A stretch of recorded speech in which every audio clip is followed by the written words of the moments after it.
Hey, and welcome to another episode of FEM Talk. It is me and the beautiful Mimi, Melissa, girl bossed up. And tonight we have a special show for you that our very own Mimi is going to be facilitating. So we just came on here to say hello, everyone. Welcome back to this wonderful show that we have. We have an amazing guest for you tonight, and we're going to bring in the other ladies, and then Mimi is going to take it away. So here we go. We have Shima She Talks. Hello, everybody. And we have Brandy the Disconnector. Let's get that right. Yeah. All right. All right. Hey, ladies. How is everybody doing tonight? Good. It's Tuesday. February 1st. That's right. That's right. And I must say, today is the first day. Can I say it? Yes, you must. Today is the very, very first day of this lady's. I don't know if you're pointing. I'm pointing up. New journey. She retired after how many years? 30. Woo. 30 years of educational support and love and leadership and just yumminess. And now she gets to do all the things that her heart loves. Yes. Congratulations, Mimi. If anybody is out there, give Mimi a hashtag 22 on that one. Give her some love, some claps. Yes. We have Thank you, Mommy. yes. We new have beginnings. Absolutely. Yes, new beginnings. Yes. Thank out you, there Carrie. giving you congratulations. We've got Carrie, we got Swab, we got Ami, we got fabulous. I love that one. Yes. So take it away, Mimi. Get us into this hot topic for tonight because we have a very special guest in the background that you can introduce once we are ready to go. Yes. One of the hot topics that's been real heavy on my heart, and I want to, I felt it was real important that we bring it up on Fem Talk. We talk about all kinds of things on Fem Talk, and one of the things that just broke my spirit this weekend was listening and hearing about the unfortunate, untimely death of our former Miss America, Chris, and it just broke my heart. And then a week or so before, Ian Alexander, Regina King's son, and both of them tragically died of suicide. And one of the things that I just wanted to talk about in terms of our hot topics, I think it's so important that we really be more aware of mental health and young people's mental health specifically.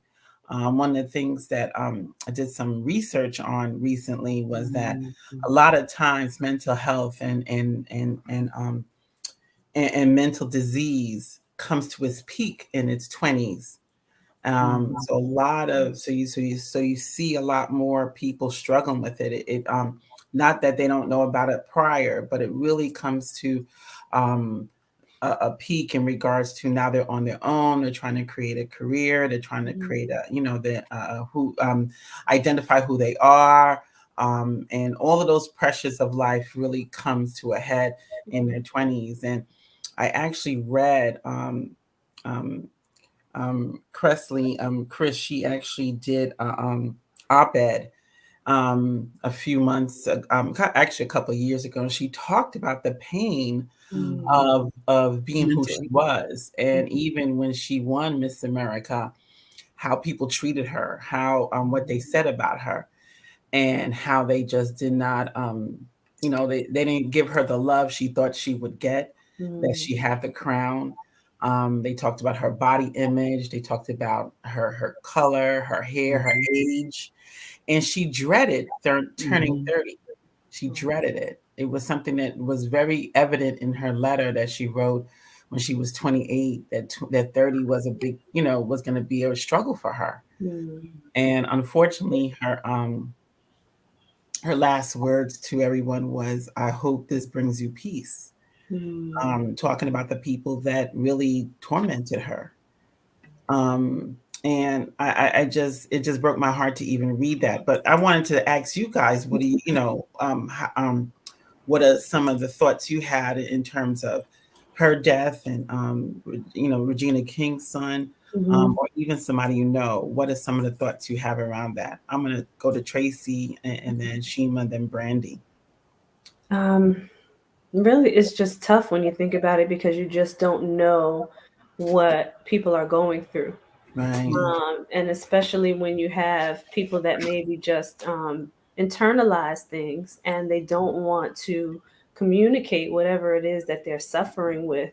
It's really tough because you just don't know, especially when they're at the point where they're in their 20s, they're young adults, they're not always in your presence. right, So right, sometimes you don't always see what's going on with them. Sometimes you can gauge people if they're around you more, but when right, they're right. out doing their own thing, it's hard to gauge. And if they won't That's talk right. to you to tell you what's going on, it's a really difficult situation. It I is. and I'm going to speak from a parent's point of view too, because I have a son who internalizes more than he externalizes. So Right, I understand, how it could be a struggle for the people that love the people that we've lost, because you just sometimes you don't know how to reach them. yeah. Um, That's so and that's good. really It's so difficult. good, and it is very, That's it's right. very much an internal struggle. Yeah, It is. Unfortunately, I have a couple of friends who also lost Yeah. children yeah. through suicide. And one of the things that a friend did tell me, and I was so glad to hear it from her, was that one of the things in her therapy she had to learn was that it's not her fault. And I Yeah, Right. think to your point, Tracy, it's not something that you could have stopped. It's yeah, not something if you would have done something, it could stop. Yeah. yeah. But it's Meaning it is a struggle. It is a yeah, struggle. And a lot of them hide that pain yeah. Yeah. that they're going through. Yeah, a lot of times, you put on a good face. And listen, I'm pretty sure we've all done it. I'm going to speak for all of Mhm. us, right? I know I have put on a good face when, I'm hurting, but you just feel like, okay, I have to keep going. And you put Right. that smile on even Mhm. though there's something happening in the background. So Mhm. when you're in your teens or your 20s and you just don't know how to deal with it and you don't know who Right. you can go to, and often kids don't want to go to their parents all the time, That's so right. it is good to introduce your children to, people that you trust, that hopefully they feel like they can Mhm. trust and they can go to, that may be, outside of the home or the immediate family structure, where they feel like they can talk to somebody that may give them some good insight, some good advice, who will hear them out, who may not necessarily tell everything to their parents, right? Because sometimes they just don't want their immediate family to know what's going on. Right. What's going So on? Right. hopefully, if It's you a can hot. introduce them to Yeah. someone that they can talk to. And listen, there is nothing wrong with therapy. Therapy is Nothing good. wrong. It's good for any and everybody that may need it. So, get people a therapist if they're willing to tell you that they're struggling with something. Yeah. Yeah. And it's so many things out there now. You can do a telemeds, and Yeah. there's helplines. And one of the helplines I wanted to share tonight is the suicide helpline, Yeah. for those that are struggling. I know we'll take this down, but it's 1-800-273 talk. 1-800-273 talk is a suicide helpline. Mhm. If you know anybody, or if you yourself want to call it, it's just a support line. One more time, 1-800-273 talk. Yeah. And that's a suicide helpline. And I just felt it was real important just to put this out there tonight. I know we're going to talk about Mhm. some other things, Yeah. but and Dr. D is going to come on and really help us to be more intentional in life. So I Yeah. think Right. that's part of it, is learning who you are, becoming authentic in who you are, Yeah. embracing yourself, and Yeah. in that authenticity, loving who you are. And I want to just read a comment. It's long, but I'll just put it up now. Mhm. It says it's important that we raise our children that other people's words and perceptions about them are not important. My father Mm. taught me when people say mean things towards me, it's only because they're trying to hurt you or are jealous. Some things we as parents have to prepare them for, a cruel word without them being completely guarded. So I just wanted to World. say That's that so because that's good. so That's true. so good. Yeah. And Yeah, that was actually going to be my input on the matter as well. Because as a younger person, I'm not young, but I am younger than the majority of the panelists here. I remember thinking about suicide once or twice through life, but never actually fully contemplating it. And it's simply because I never wanted to hurt my family like that. Mm. And that's the reason why I would never consider taking my own life. But I can also understand the perspective of somebody that's like, it's not worth it. Because the older you get, if you're not prepped properly, luckily I have a husband that during that time that I needed somebody to teach me about the world and how it actually works in a way that I could respond and react and move and grow accordingly, I had him. But how many people don't get that? Yeah. Yeah, Oh, absolutely. Good. I think too, Absolutely. one of the bigger things that I learned with this whole thing with Chris Kressley is because I have this fear of asking the question, have you had thoughts of suicide? Mm-hmm. Because we feel like if we say it, we're pushing them towards it. Mm-hmm. And that the girl who was talking and therapist was saying, do not think that you are implanting that, because if it's in there, it's in there. It's in there. That's Right. right. If it's not, it's not. Yeah. Exactly. It's not something you can do. It's not a seed you sow. I'm so glad you said that, Shima. The fear of not asking the question, the fear of not talking about it.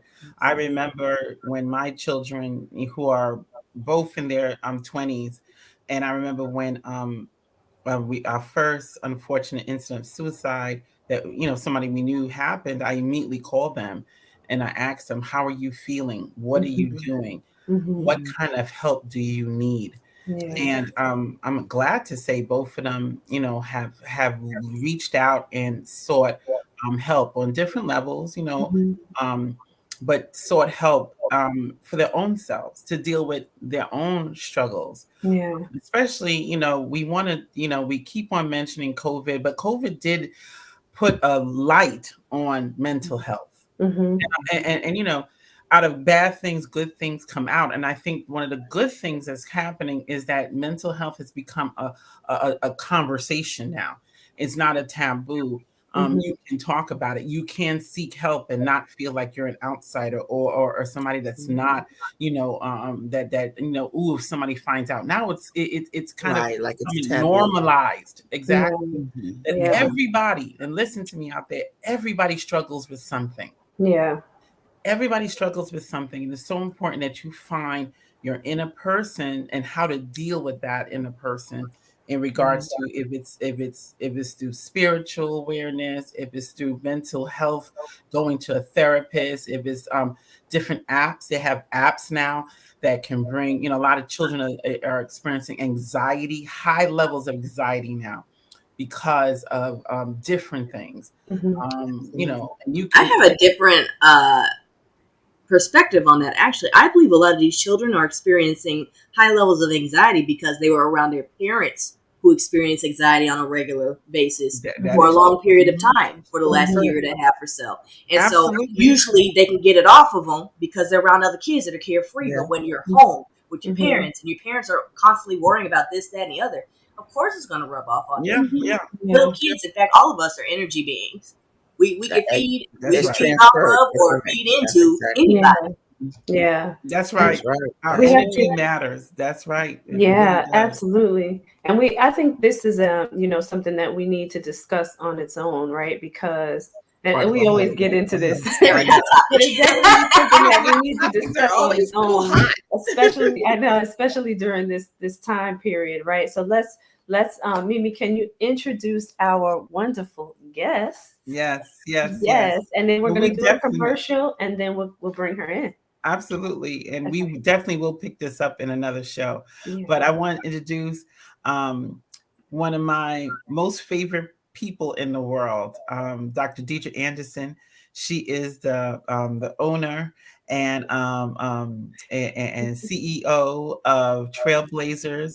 That is a coaching and leadership and business enterprise that she has. She has worked for some of the top 100 companies throughout the United States.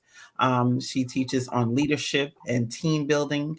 She does a lot of corporate help for universities. She's worked for hospitals. She's worked for cities, and she's come and brought her talent to them to reform, to help support executives in leadership throughout this country. And now she's doing it worldwide.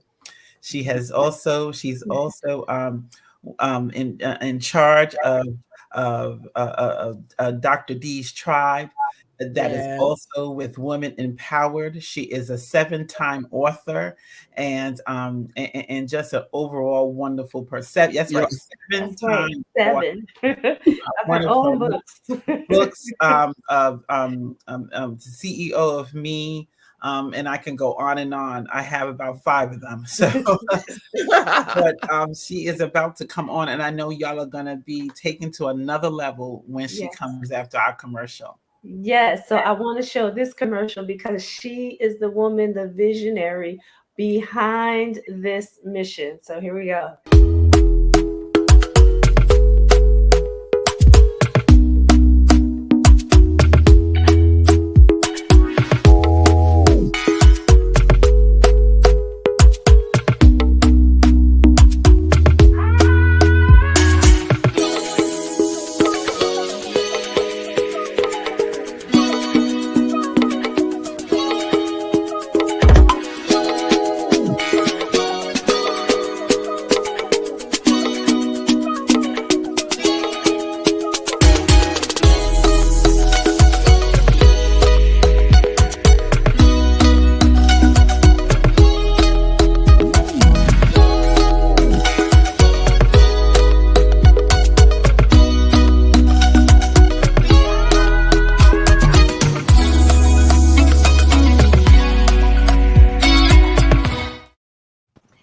Hey, and we are back, and Dr. D is on the screen with us. But I just wanted to say, before we showed that commercial, I just wanted to tell everybody out there to go to WeNextShima.com. You can always donate to Women Empowered International. I know this particular year's Kenya trip has happened already, but there will be another one next year. And there are always things that Women Empowered is doing to empower old and young women. So we want to make sure that you contribute. We can speak for Dr. D. She does exactly what she says. So your donations go exactly where she says they're going to go. We know that firsthand. So make sure that you get on and donate. So I just wanted to mention that. So Mimi, take it away. Dr. Deidre Anderson, thank you for being on FEM Talk with us tonight. We are so excited. Hey, ladies, I love FEM Talk. I'm happy to be here. I'm honored, in fact. We're honored to have you, and so many of your tribe members are online. They're sending their love to you tonight, and and you know, Dr. D, a couple of weeks ago we had what, 4 or 5? Was it 4? 4 of your tribe members. 3. Was it 3? Mhm. 3 of your tribe. No, Well, we didn't include us. We're always on there, but we had 3 extras. Rhonda, 4 of your tribe Army, members that went to and Latrella, Rhonda, Army, and Latrella, and Shima. All 4 of these tribe members of yours went to Kenya with you. I want to ask you a question. You are so your talent precedes you. You've gone to places with your executive leadership training to businesses such as John Hopkins, Verizon, the city of Philadelphia, George Washington University, Notre Dame. You're a 7-time author. Why invest in young women in Kenya? Where did that dream come from? Well, any great leader has to develop the leaders around you and the leaders that are coming up behind you. You're not a real leader if you don't have a successor. That part. That's a pretty simple answer, right? You have to develop the leaders that are coming behind you. There's succession. We have a future, and great leaders always develop the leaders around you and the leaders that are coming up behind you. So talk to us a little bit about that development process, and how did that, come about, you wanting to take what you know and what's in your heart and give it to others? What is that about? Well, I didn't really want to. I actually had an interview earlier today, and I had to be honest that I have a 20-something-year-old daughter, and I have nieces, and I didn't really want to. I One of the most popular classes I do is about intergenerational building bridges. And there's tension. Let's be for real. Sometimes the tension is real among the generations. It's not a new thing. It's been like that. It's been like that for generations. So I don't know that I wanted to, but I knew that I needed to. And one of the things I said to the interviewer earlier today is that she said to me, "What, Dr. D, what do you know is possible now that you didn't know before?" And I told her the magic and the power of working intergenerationally and seeing when we were in Kenya how all the walls fell down between generations, between cultures, between the whole geography thing, right? That we were from the Western world going to a whole different world. All the walls fell down, and although this is what I do for a living, I think it was the most magical moment I've ever had to see that, to see and to see these young women really rise to the occasion and be selfless and be committed and be compassionate and be courageous. And our whole premise was that we are developing the next generation of change agents.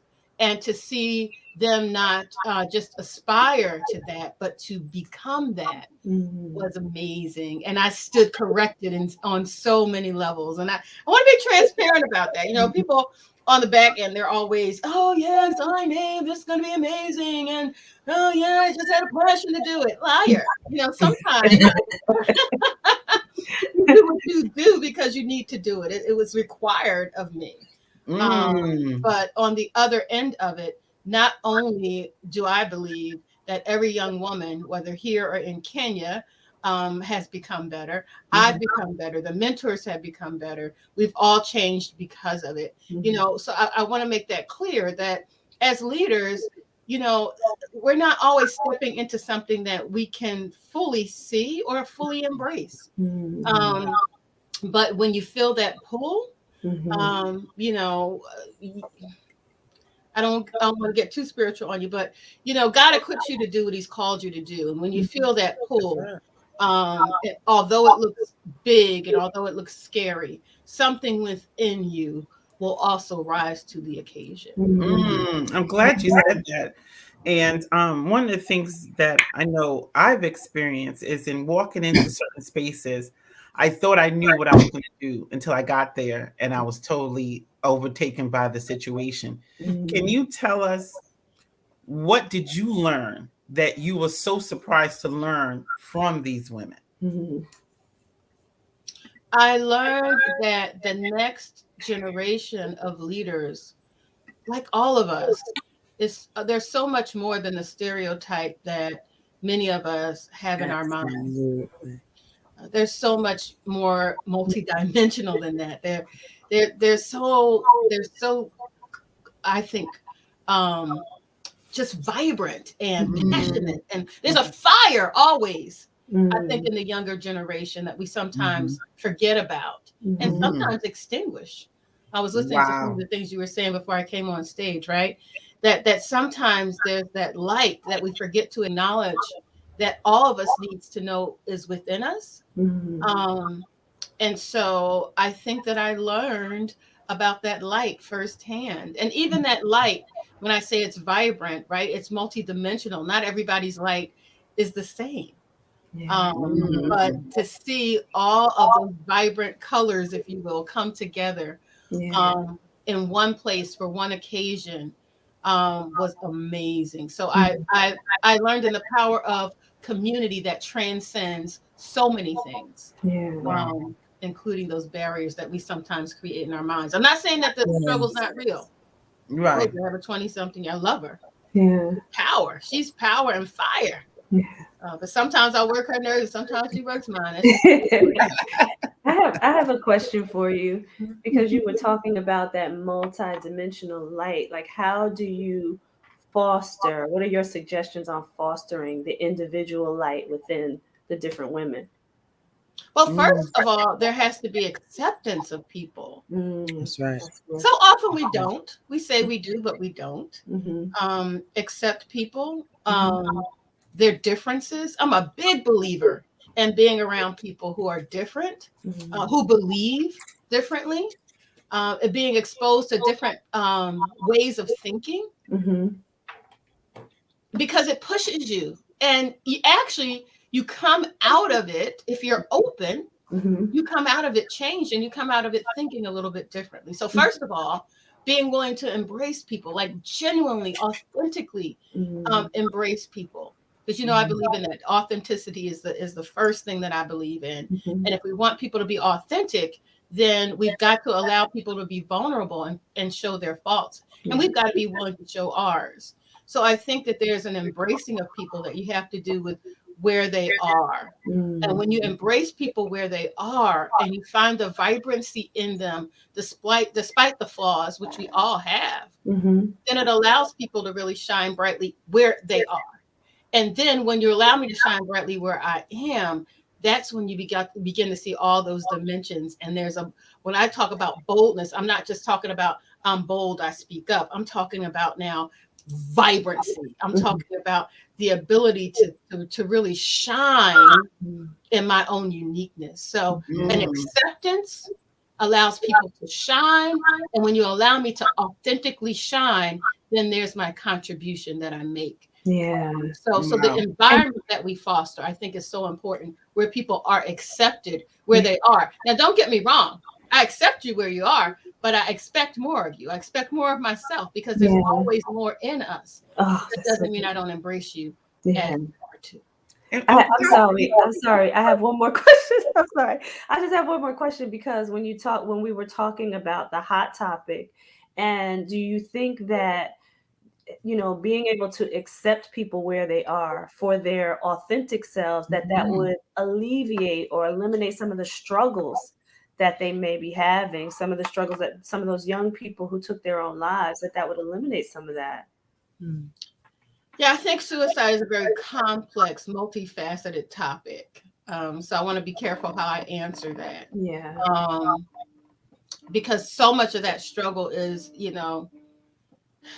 it's internal, and so much of that choice, I don't want to say things that's going to make people kind of wonder if I would have, had a, shoulda, coulda, because there's enough of that happens on the back end of that. And so I think we can never truly know perhaps what a person is going through internally. All that we can do is to offer that acceptance, offer that love. I think what it helps to do is for people to find a place where they can be honest about whatever is going on in the inside of them. I think it offers that space. I want to fall back a little bit and fall short of saying whether I know or not that it would alleviate, because that's a complex issue, and it requires a special kind of healing on the other side of it, because there's so many unknowns that happen after that. Yeah. Right. And I'm glad you said, there's so many things that you brought up in even what you just said, but you talked about a healing, and also, and you did say, going spiritual on us, but so many people talk about when they go to Africa, specifically to Africa, that there's such a spiritual awakening they have there. Can you talk a little bit about that, and how did that impact the journey you and the ladies took in Kenya? Well, we took a diverse group with us, but as a Black woman, an African American woman, I can say there's a sense of a coming home. even if it's not the home that you're necessarily from. There's something about the motherland, as we call it, and the when your feet. I remember the first time. My first time was 20 years ago, and I just remember that there was this sense of, first of all, wow, we're in the majority here. Because we don't think about it a lot. That a lot of times we are not in the majority. And to be in a place when you're Right. in the majority and just to feel that sense of, it's almost like a welcoming that I can't speak for everyone, but there's a sense of being welcome there that I don't think words can adequately describe that goes through you. And so it's that if we just circle back to what I was just saying, it's that feeling of when you feel at home, when you feel accepted, there's a liberation and a freedom that comes with that. Right, And right. it's hard to describe, but I know that's how I felt. Um, And many people, I've heard that from so many people that that's what happens to them. So that's why I wanted to kind of hear what you said. And also, was that part of that connection that you felt that by going to Kenya, by bringing those two cultures, from this American culture to a Kenyan culture, and having ladies of similar ages come together. Do you think that had something to really get what happened out there? What happened with those women, even with the women from America that went to Kenya, or the women that were in Kenya, and their spiritual awakening that they've had. Yeah, I think there was connection on so many levels. And some of them, I think what I try to say, even in my corporate arena, and what I feel that I'm able to do is there's something about an environment where you feel safe and accepted that liberates you. So there's that basic level that we can't ignore that I think was a part of the magic of the vibrancy of that trip, that basic level that for 2 years we had met with one another and kind of gotten to know each other and accepted one another. But then when you're in person and you feel somebody's embrace, and you feel somebody's love of you, again, that environment, it creates something that's really magical. So I don't know that it was unique just to culture. I think that probably was another level and layer of it. But I think that I would be remiss not to just encourage people to think about the power of community and think about that what unites us more than what makes us different, just on a basic human level. And then when you add all the layers of what you're talking about to it, yeah, I think it kind of, it's an exponent. Yeah. There's a multiplier factor. There was a lot of black girl magic going on there, so we can't Yes. ignore Yes, that it either, right? was.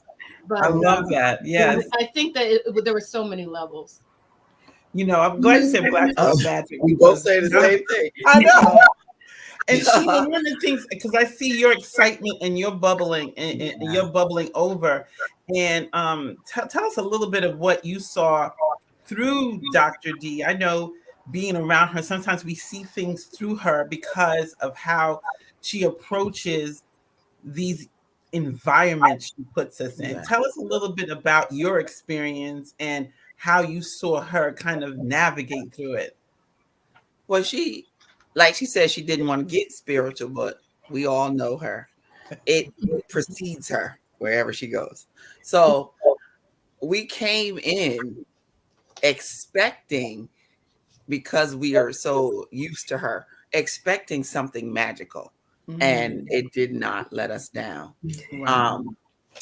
And are always surprised by the connection and the magic and the pixie dust and all that good feeling things, all those good feeling things that happened.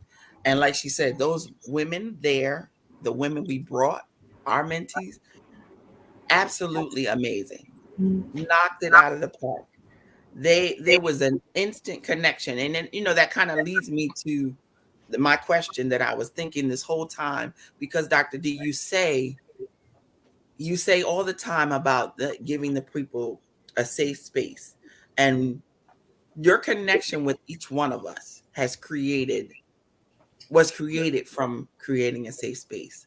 So as a visionary who has the ability to create this place where people can be vulnerable and be intentional, how I know how, but because as a person who's been on several of her treks, spiritual, non-spiritual, just being her friend, her mentor, learning from her, I want you to tell them, the people who are watching, how is it that you create this safe space for so many, and it's so easy, and it's so welcoming?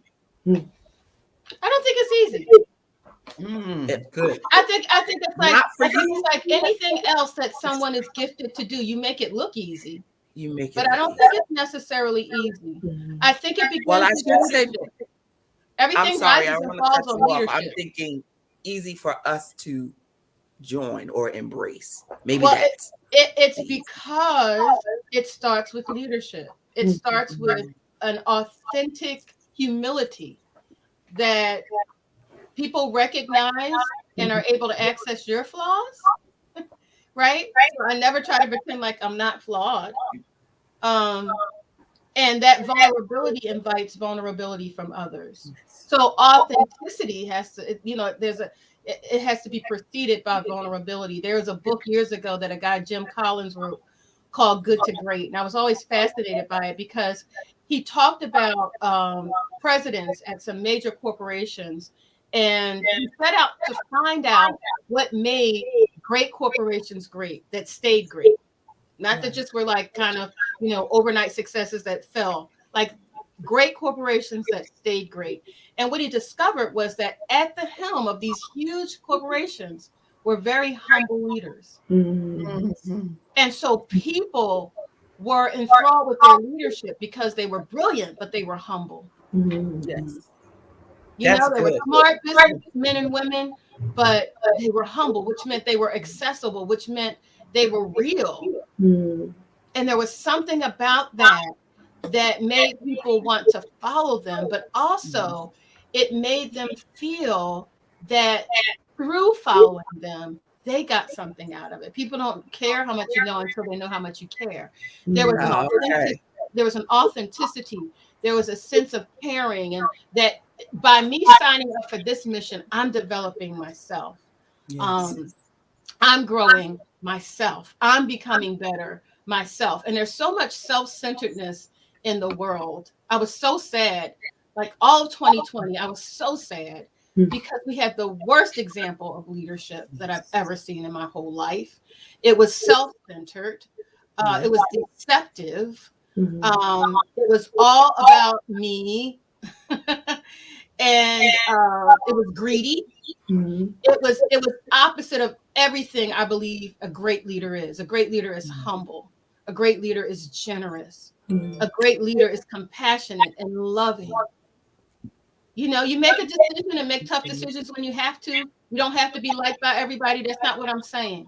But there's a general sense of compassion and generosity and love. And people know the real thing and it draws them. Yes. And on top of that, there's a vision that supersedes the individual. Who doesn't want to be a part of something great? Who doesn't want to be a part of something greater than themselves? So when there is this sense that I'm a part of something greater than myself, and I can be myself as I'm a part of this thing, there's a unifying power. There's a liberating power. But it starts with authentic humility. Like for real. I'm not talking about something you make up and you act like you're humble because you want people to follow you. You recognize that you are a flawed individual, except by the grace of God. There goes you. You recognize that and you embrace yourself. Listen to this. You embrace yourself in spite of it. That's right. So not only is there that authenticity, but there's that self-love. Yeah. And there's a presence that comes with all of that. And then, if you ask me, I'm like, who was it? Who are the two sisters that used to say it's the God in me? It's the You want to know? That's what I'm gonna say to you. Yeah. And Dr. D, I love that question that that Shima just gave you, and I wrote it down: authentic humility. yes. And so many lead people that want to be leaders, they never think of being authentically humble. Yeah. It's about showing off, and I'm great, and look what I can do, and they always give this false persona of greatness that really that really isn't true. But you do it so beautifully. Yeah. And you're right, it does it draws us in, It draws I'm a witness, hey, I'm a witness to the authentic leadership that has kept me, calling you my mentor, my coach. That's right. One of the experiences, Dr. D, that I will never forget with you is one of your, I would call it one of your signature books, which is which is the CEO of Me. And I say one of your signature books because now you have a program around it. Tell us, and I know we need to go to a break. Tracy, let me know if we're going to break now or later. But tell us Yeah. a little bit about your program and your book, and intentionally me. I want to And hear about that and let the I women was know about this program. I would say hold it, put a pin in it, hold it 1 second, and we're gonna go to commercial. We're gonna do a quick segment, and then we are going to come back and we're gonna get the answer to that question. So let's do this. We're gonna go to commercial break Yes, first, let's go. and then we will hear the answer from Dr. D. I know you guys are loving Dr. D as much as we do. So here we go, you guys.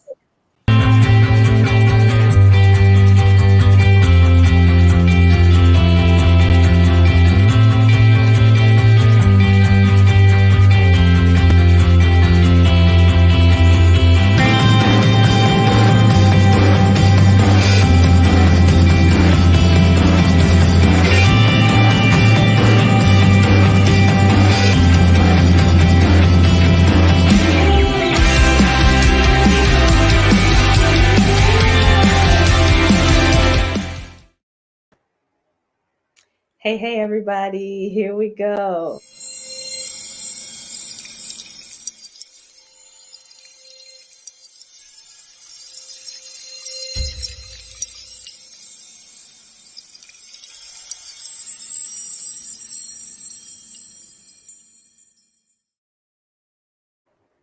Hey, so this is Tracy Randolph, and this is the whole living segment from the Reset Coach. And I just wanted to talk to you quickly about detoxing and cleansing. And the reason why this is coming up for me tonight is because my household most recently had to deal with COVID. And I'm not going to talk about the coronavirus. You guys hear about that enough as it is already. I don't want to spend time on that. But the reason why detoxing and cleansing came up for me with this whole situation is because it's something that I did for my household. So I wanted to talk to you about one, the difference between detoxing and cleansing. So when you are detoxing, you are looking to change habit.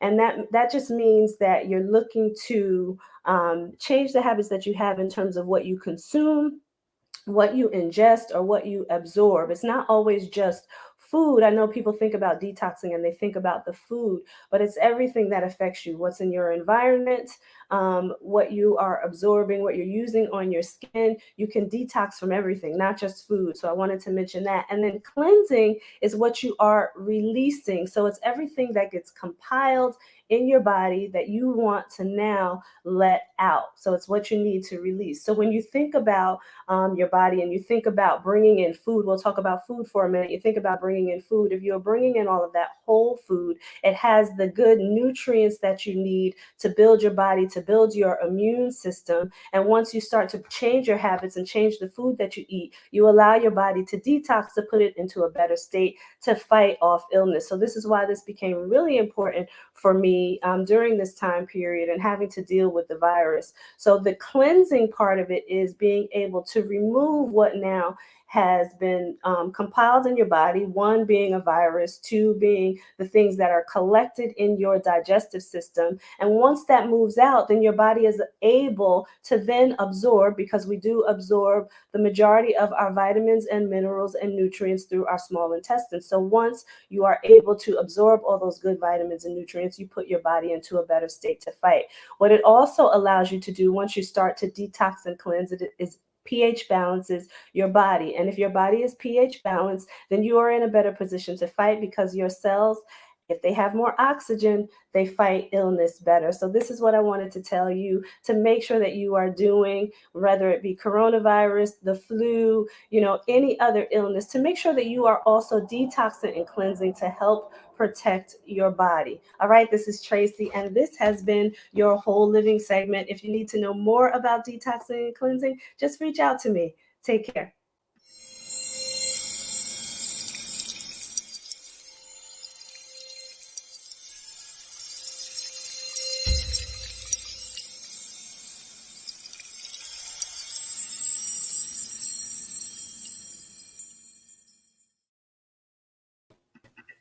All right, and we are coming back in. Here we go. We have Dr. D, and we want to hear all about intentional living.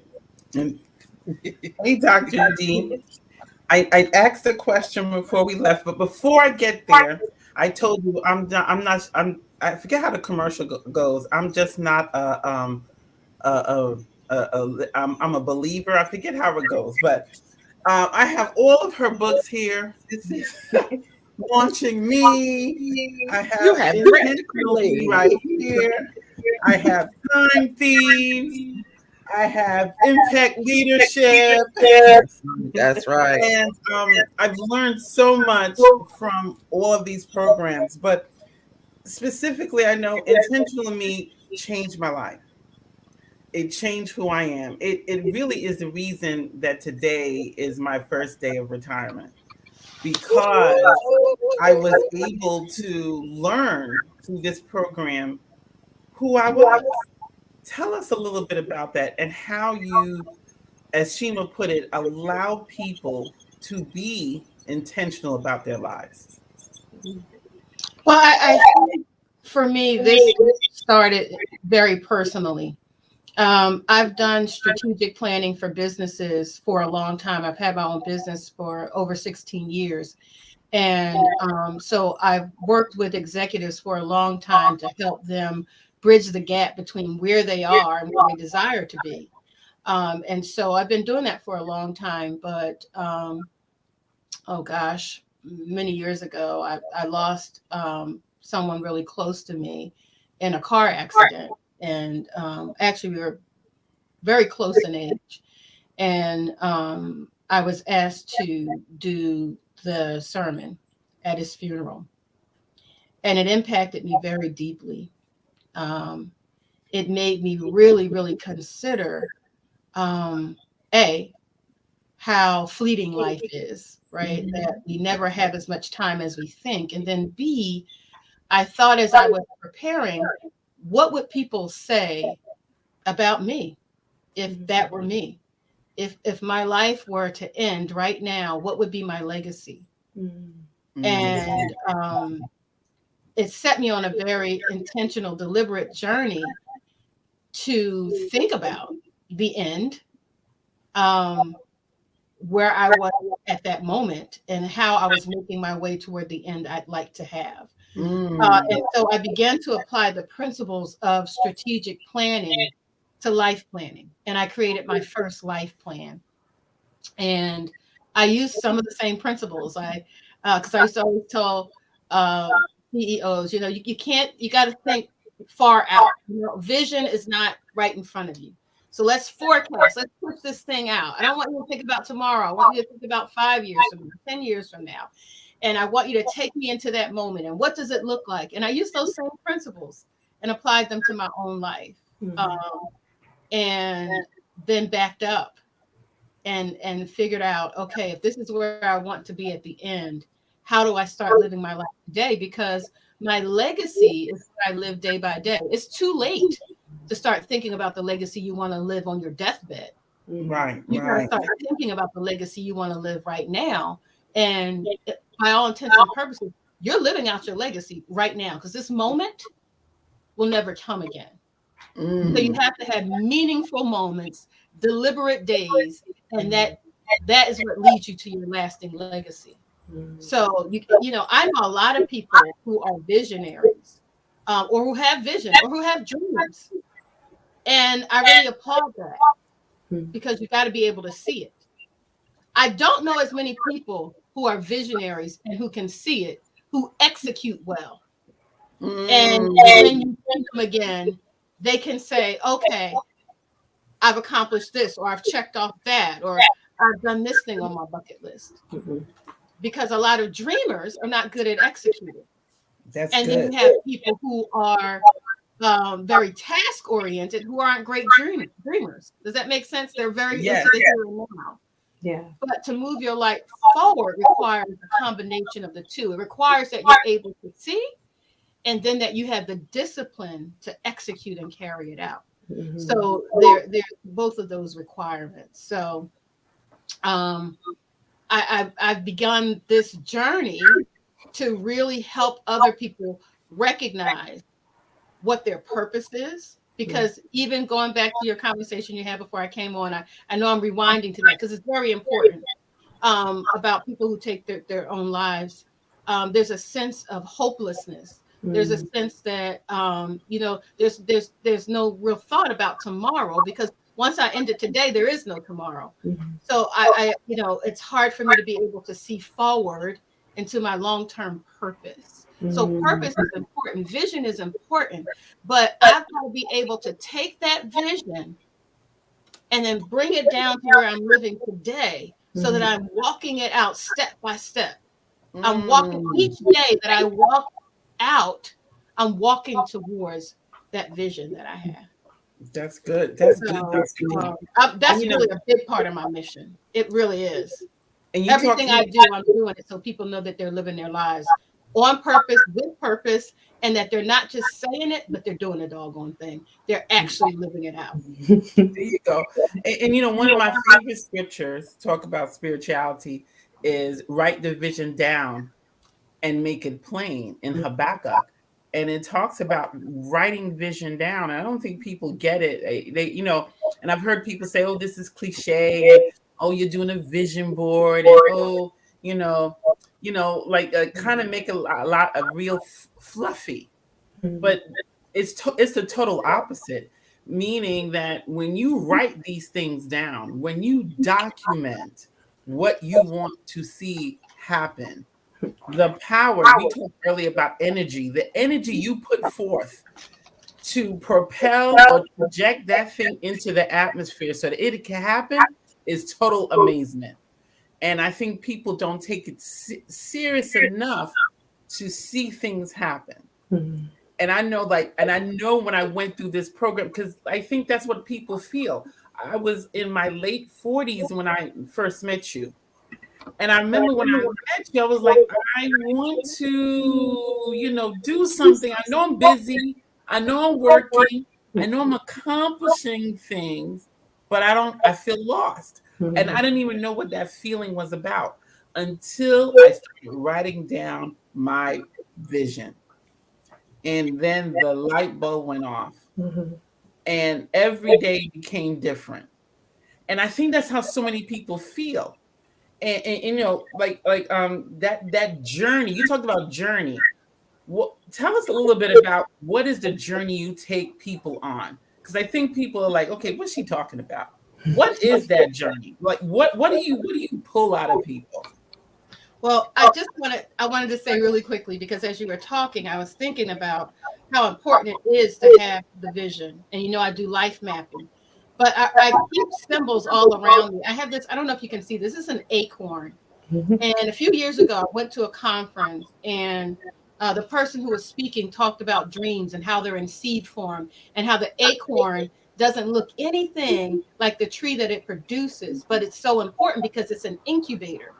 And I went out right after that conference and I bought this acorn. And I just wanted to show you something. I started smiling broadly because, see, people, you have to keep the vision in front of you. So inside of the acorn, I have you might not be able to see this, but it says Kenya 2020. Inside of the acorn, I planted my big dreams. The stuff that I knew was going to take me way outside my comfort zone, the stuff that I knew was complicated and complex, but I also knew that it was stuff in my heart that I wanted to see manifest. And so I put it inside this acorn. And every week when I look at my life map, I would pull out the things in my acorn. And at first, I would take the things in my acorn once they manifested, I would take them out. Like, okay, that's happened. But then I decided to leave the stuff inside the acorn that had manifested. So when I started to look at things like my living waters dream, my beachfront, I could remember the victory that I already had. Yeah. So that I would have enough vision and enough faith and enough fortitude on the days when it looked like it would never happen to remember that the other thing that That's looked so right. big and impossible when I first saw it had manifested itself. Yeah. You got it, because you got to rehearse your past victories. Yeah. So a part of the reason that dreamers just stay dreamers is that they never keep the vision in front of them. But your vision's got to be like the old-fashioned GPS. Yeah. Remember the old ones when they first came out? They were so big and so obnoxious. Yeah. You know, and you had to kind of plan it up there, either on your windshield or, you know, right here on the dash of your car. But you had to keep that thing in your peripheral because you didn't want to forget it because it was giving you direction. So every now and then you had to glance at it. Or every now and then you would find out you were off course because you looked over here on your GPS and your GPS was like, recalculating, right? But so many people have a vision, they have a resolution at the top of the year, and maybe they write it out at the top of the year. Maybe they do a vision board at the top of the year. But then as the year progresses, it's out of sight, out of mind. The first bump that comes in the road, you know, they're killing their vision with their words. Oh my goodness. It's not easy to manifest. It's not easy to make it happen. It's not easy to write 7 books. It's not easy to take 20 or however many people to Kenya. I'm not trying to tell you that it's easy. I'm telling you that it's worth it. And if you have a vision that's in your heart that you want to birth, it's worth it. But you got to keep it in front of you. You got to keep looking at it. Every now and then you got to have it in your peripheral, but then every now and then you got to look at it straight on because it's not going to look like it's manifesting, or you're going to have opposition. That's what happens when you're a big dreamer. That's what happens when you're a world changer. Dr. D, oh my goodness. I need a shoe. Sorry. I don't have a shoe. I know. You gotta come back. You gotta come back, Dr. D. You have to come back because we are at the top of the hour now, and oh my goodness, you were pretty. You know, I was getting my wallet for the offering because my money was coming out. Now, even though I have a board and all that, she had me back here thinking about, what's my acorn going to be? I go back right now, right? I have a life plan. I have all of that, but what's my acorn going to be? But we have to end the show. I absolutely love you and everything that you pour out, and it was getting so good. So I want everybody to pin it right there because we're going to have Dr. D come back. Have your vision and make it plain and keep it in front of you. And we are going to close this show. Dr. D, don't go anywhere. Stay in the green room. All righty, everybody. Meet us next week on FEM Talk, 8:30 p.m. on Tuesday evening.